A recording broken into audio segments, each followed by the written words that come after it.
Jenny made it to the semis. Looks like you're just trying to use as little energy as possible. Was that kind of the game plan? Yes, it was. And it's hard. It's hard because when you're racing at a different pace than you're used to, and you think more than you normally do in a race. So I'm in there thinking about the people that I'm directly behind and whether it's okay to be behind those people or whether I want to move out. And so the first round is always like a little bit tricky, but it feels good to have it over. Were you at all concerned about your position with 200 to go when you're in about 5th or 6th? Not as much. Well, I mean, when I was in 5th or 6th, yeah, I mean, you're constantly counting the people in front of you, so I knew that, you know, I'd have to unleash something if I could feel someone coming behind me.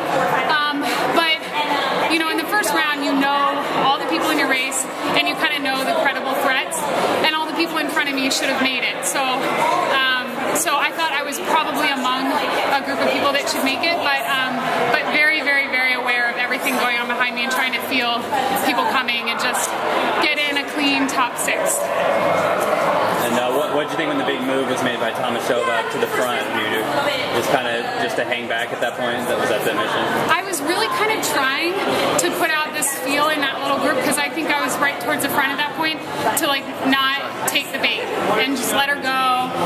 Because, you know, if one person gets in like that, it's different than a lot of us running, you know, 401 or 403 when the rest of the rounds get to go slow. So that's the type of like tactical like chaos that can go on in your head that ultimately, as much as you can do it, the best thing to do is just turn it off and just race.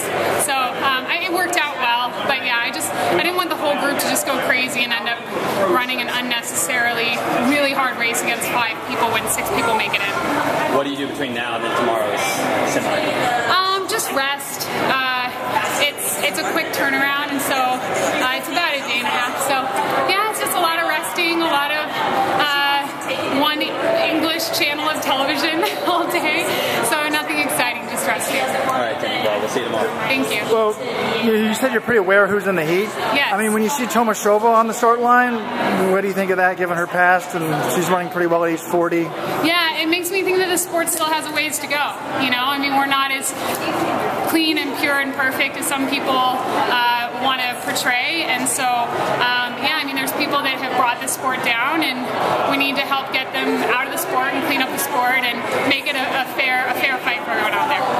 Were you kind of excited to see her sort of get caught at the end, just because, like, I mean, in the back of your mind, are you thinking, could this woman possibly be at her peak at age 40, or do you know, you're always looking for potential threats, yeah. I guess, right? Yeah, I mean, absolutely. It was funny because, yeah, as I'm watching it and I'm seeing her get caught, you know, yeah, you want to think that they won't get away with it, you know, so anyway, but, I mean, like I said in the press conference yesterday, she's competing within the rules, and the rules say that she can be here, so that's kind of another side of the story, you know, is making the rules that people feel like they're playing on a fair playing field. All right, well, good luck. Yeah, thanks.